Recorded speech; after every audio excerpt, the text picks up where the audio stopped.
So, wow, kinakabahan na naman. Kinakabahan na naman ako. Well, yeah, ito na naman. Let's try it.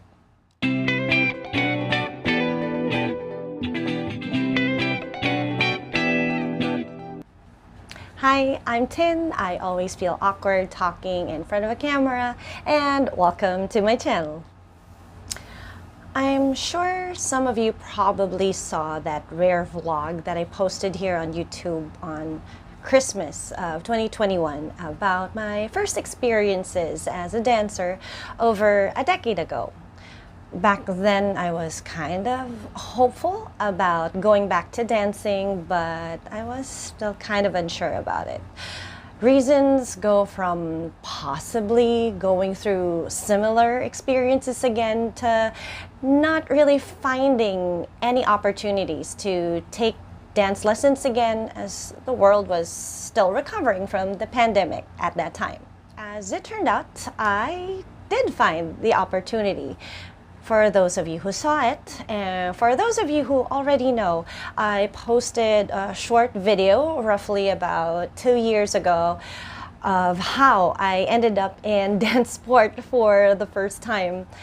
This video that you're watching right now is basically just a story time video of how I got to where I am right now. Anyway, let's start from the beginning, shall we? So, a month after I posted that vlog in December 2021, I received a message from one of my friends from the previous dance era. He was one of the guys who left that dance group before I did and focused on standard ballroom with his original coach. I even got to attend a few classes with that same coach when I left the previous group in 2015, but that led to some issues with some folks, so I had to stop taking the class. Anyway, going back to my friend's message, he said that his coach was going to start conducting group dance lessons again that Saturday, which was the following day. Without hesitation, I said yes, went home to Las Piñas to dust off my old standard ballroom shoes, and found myself in the same dance studio that I used to visit almost every day 10 years ago. The first few classes were the most difficult. I had to go back to relearning the basics of standard ballroom. Every week, I always felt that I had to work harder than the others, and I always felt kind of nervous and anxious.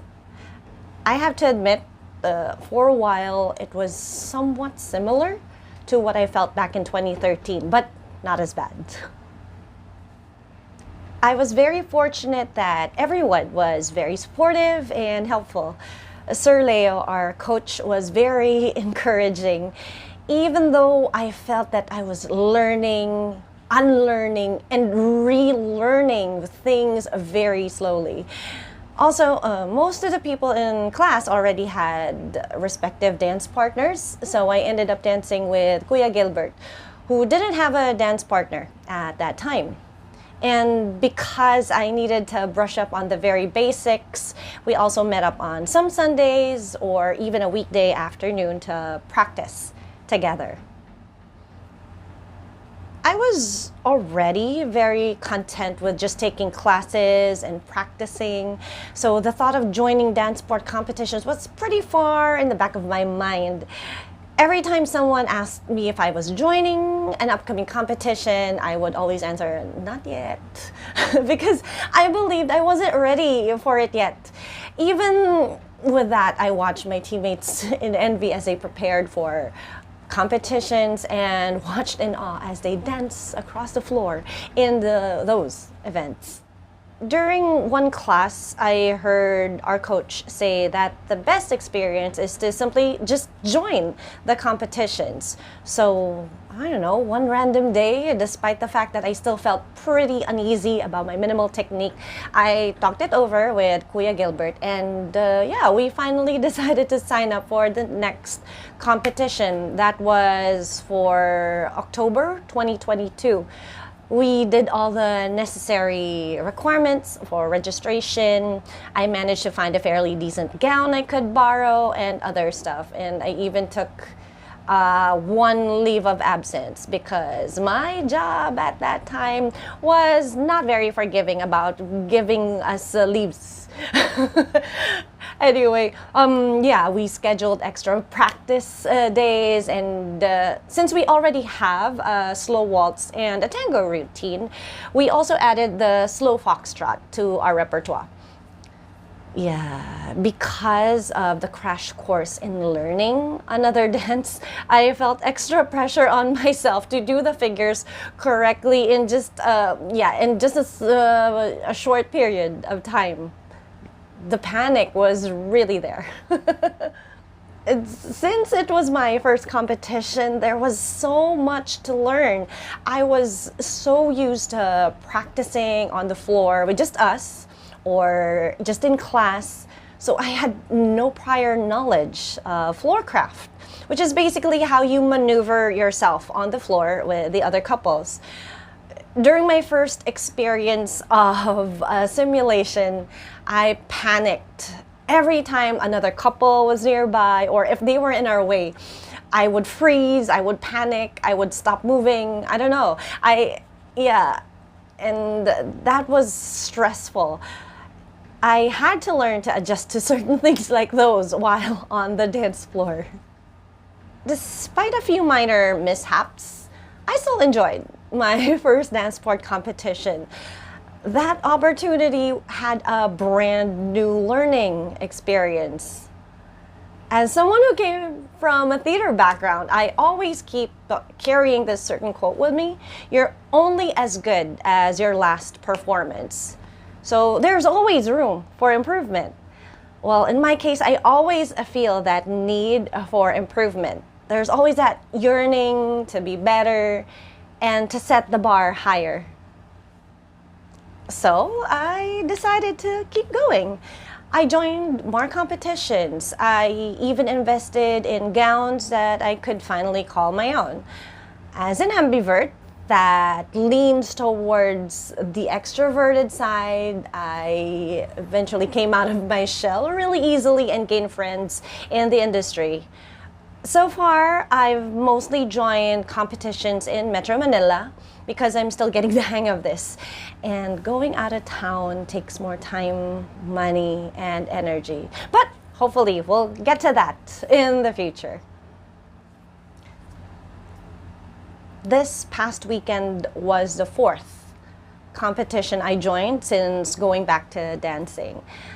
I'm actually still processing everything right now, but to be quite honest, I'm actually happy with the turnout. Our performance in the previous competition before this, which was last April 2024, was pretty mediocre. And right now I feel much better because I believe that we redeemed ourselves from that.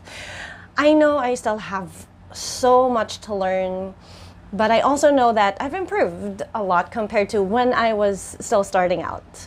I'm still enjoying the process and I'm happy with what I'm doing right now. That's what matters. Anyway, back to the learning experience.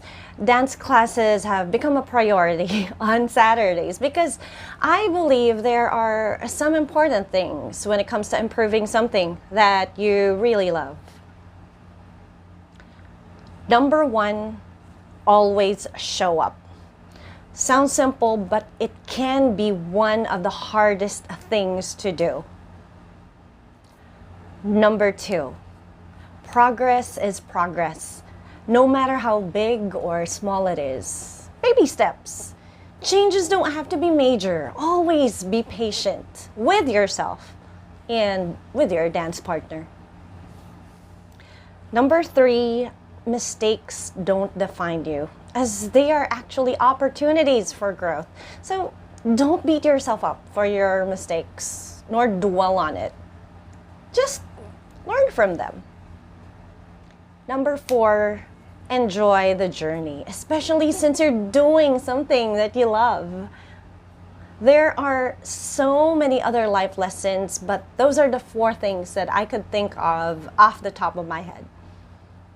It also really helps to have a supportive coach and team who will always have your back.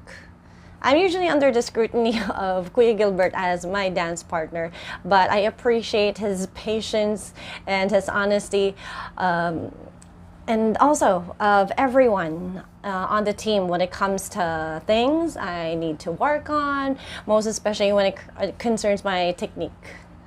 It's a blessing to have Sir Leo as our coach as well. I appreciate the time and effort that he gives us.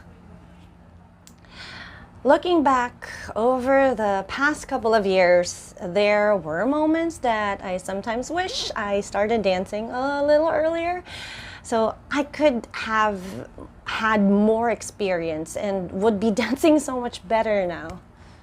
But then again, no regrets. The one thing that's very clear and important here is that I'm glad that I did not hesitate when the opportunity to go back to dancing opened, and I said yes. Thank you for watching and taking the time to listen to my story. Please don't hesitate to leave a comment, like, subscribe, share, and all that jazz. Bye-bye.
Thank you very much, athletes.